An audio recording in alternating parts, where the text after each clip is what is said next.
Yuk kita dengarkan calon presiden ini yang dalam hal ini memaparkan bagaimana caranya tentang mengurangi kemiskinan di negeri ini.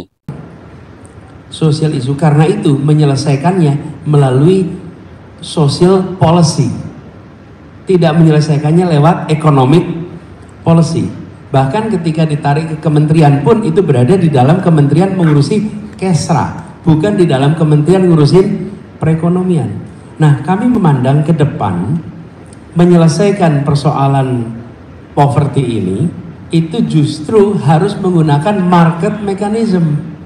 Bapak-bapak ibu datang ke desa, ke perdesaan, yang miskin itu bukan jobless, yang miskin itu punya job. Jobnya apa? Petani. Jobnya apa? Buruh tani. Itu punya job, tapi revenue-nya nggak cukup.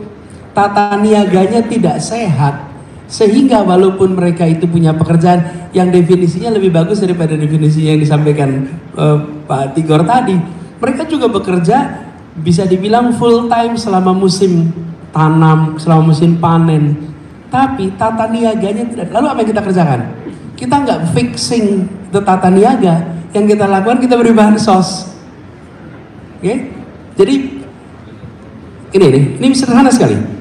Pasar, ada supply labor, ada penyedia tenaga kerja, ada masukin modal, oke? Masuk terus di pasar. Lalu di situ terjadi distribusi. Yang masukkan modal dapat return, yang masukkan tenaga kerja dapat return, oke? Kemudian disitulah terjadi distribusi. Yang tidak dapat, kita melakukan redistribusi dengan cara pajak di situ diberikan kepada yang nggak dapat, kan begitu? Nah, tapi kita ini konsentrasinya pada redistribusinya lewat social policy. Sebenarnya kita perlu kerjakan membesarkan dan memperbaiki pasarnya supaya mereka included di dalam pasar. Kalau mereka included di dalam pasar, maka kita membereskan persoalan kemiskinan, ketertinggalan bukan lewat bantuan sosial, tapi dengan mereka dimasukkan ke dalam pasar. Nah, itulah sebabnya kenapa soal, bayangkan kalau tata niaga pertanian kita bereskan, maka petani tidak perlu menerima bansos karena pendapatan dia sudah cukup untuk hidup. Bila tata niaga karet, tata niaga kakao, itu diperbaiki, dia nggak perlu terima bansos. Jadi persoalan kemiskinan itu harus diselesaikan juga lewat mekanisme perekonomian. This is paradigm, ini paradigma yang menurut saya harus digeser. Dengan begitu, beban Bapak Ibu sekalian itu juga menjadi lebih kecil. Karena Bapak Ibu akan ditariknya bukan kepada peningkatan pajak untuk bansos, tapi justru Bapak Ibu diminta menciptakan lapangan pekerjaan untuk bisa kita menyerap potensi tenaga kerja agar kesejahteraan itu meningkat. Ini poin terakhir yang saya ingin sampaikan. Kenapa? Karena kami berpandangan dengan membesarkan pasar, memasukkan mereka ke dalam mekanisme pasar, maka distribusi akan menghasilkan prosperity. Makin banyak itu dilakukan lewat distribusi lebih baik daripada kita harus melakukan redistribusi dengan ambil pajaknya lalu serahkan. Pajaknya bisa dipakai untuk pembangunan, bukan dipakai untuk bantuan sosial, karena soal kemiskinan yang diselesaikan lewat pasar. Tapi mungkin ini secara politik kurang populer, Bapak Ibu sekalian. Kenapa? Ya, betul tidak Pak Sofian?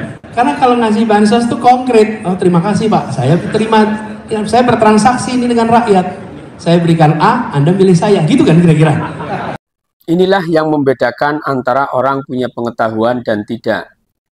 Selama ini bansos hanya menjadi alat transaksional agar yang punya kebijakan dipilih oleh rakyat agar terus memimpin atau menjadi penguasa. Anies coba merubah paradigmanya agar rakyat diberdayakan ekonominya dan punya mental tangan di atas bukan tangan di bawah.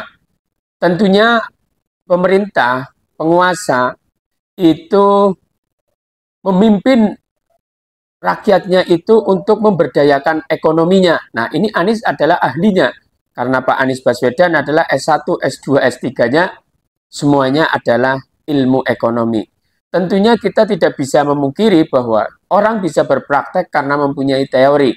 Karena di dalam perspektif manapun, baik agama maupun filsafat maupun apa, semuanya harus ada petunjuknya, yaitu ilmu pengetahuannya. Itulah teorinya. Maka orang yang bisa berpraktek, sebenarnya ia menguasai teori dulu. Nonsen, mustahil orang bisa berpraktek tanpa mengetahui teori. Orang mungkin bisa bekerja, tapi hasilnya kurang komprehensif karena ilmu teorinya kurang menguasai.